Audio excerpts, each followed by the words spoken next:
കോടതിയിൽ ഇന്ന് ജാമ്യാപേക്ഷ വാദം കേട്ടെങ്കിലും കോടതി ഇന്നലെ അനുവദിച്ച ഇടക്കാല ജാമ്യം കണ്ടിന്യൂ ചെയ്തുകൊണ്ട് കേസ് നാളത്തേക്ക് വീണ്ടും പോസ്റ്റ് ചെയ്യുകയാണ് ചെയ്തിട്ടുള്ളത്. സ്വാഭാവികമായിട്ടും രണ്ട് ഭാഗങ്ങളുടെയും വാദങ്ങൾ കേട്ടതിന് ശേഷം അഡീഷണലായി 2 ക്രൈം കൂടി പോലീസ് കൊണ്ടുവന്നിട്ടുണ്ടായിരുന്നു. ഇന്നലെ ഞങ്ങളുടെ രണ്ടുപേരുടെയും പേരിൽ 2 ക്രൈം ഉള്ളതായിട്ടാണ് പോലീസ് പറഞ്ഞിരുന്നത്.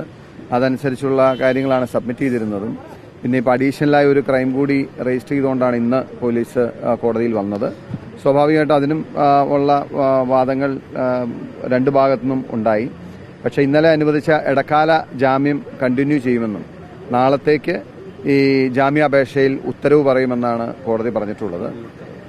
ഈ കാര്യത്തിൽ ഈ ഘട്ടത്തിൽ കൂടുതൽ പ്രതികരണം നടത്തുന്ന അപ്രോപ്രിയേറ്റ് ആയിരിക്കും. കാരണം കോടതിയുടെ പരിഗണനയിൽ ഇരിക്കുന്നതുകൊണ്ട് തീർച്ചയായിട്ടും നമ്മൾ സമരമായിട്ട് മുമ്പോട്ട് പോകും. കാരണം ഇവിടെ നിന്ന് ഞങ്ങൾ സമരപന്തലിലേക്ക് മടങ്ങും. പോലീസ് 2 ദിവസത്തെ കസ്റ്റഡിയാണ് കോടതിയിൽ ചോദിച്ചിട്ടുള്ളത്. ആ അപേക്ഷയാണ് കോടതിയുടെ പരിഗണനയിൽ വന്നത്. അപ്പോൾ അവരതിന് വേണ്ടിയിട്ട് അവരുടെ കസ്റ്റഡി ആവശ്യമാണെന്ന് കാണിക്കുന്ന വാദങ്ങൾ അവർ നിരത്തി.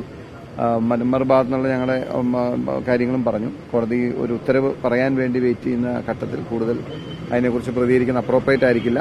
എന്നാലും ഞങ്ങൾക്ക് കോടതിയിൽ പൂർണ്ണ വിശ്വാസമുണ്ട്. ഇതുവരെ ഞങ്ങൾക്ക് നീതി ലഭ്യമായത് കോടതിയിൽ നിന്നാണെന്നുള്ള ഉത്തമ ബോധ്യമുണ്ട്. ഇനിയും നീതി കിട്ടും എന്ന പ്രതീക്ഷയാണുള്ളത്. ഞങ്ങൾ സമരപന്തലിലേക്ക് മടങ്ങുകയാണ്. പുതിയ വകുപ്പ് ഇപ്പോൾ PDPP അടക്കം നോൺ ബെയിലബിൾ ആയിട്ടുള്ള പുതിയ വകുപ്പുകളാണ് അവർ ഇട്ടിട്ടുള്ളത്. അതിന്റെ കസ്റ്റഡി ആപ്ലിക്കേഷനോ മറ്റു കാര്യങ്ങളോ ഞങ്ങൾക്ക് ലഭ്യമായിട്ടില്ല. അത് ലഭ്യമാകുന്നവർ കൂടുതൽ ഡീറ്റെയിൽ ആയിട്ട് പറയാൻ കഴിയും. പിന്നെ മറ്റ് പല കാര്യങ്ങളും കോടതി സബ്മിറ്റ് ചെയ്താൽ നാളെ പറയുന്നതായിരിക്കും അപ്രോപ്രിയേറ്റ്. ഇന്ന് പറയുന്ന അത്ര അപ്രോപ്രിയേറ്റ് ആയിരിക്കും.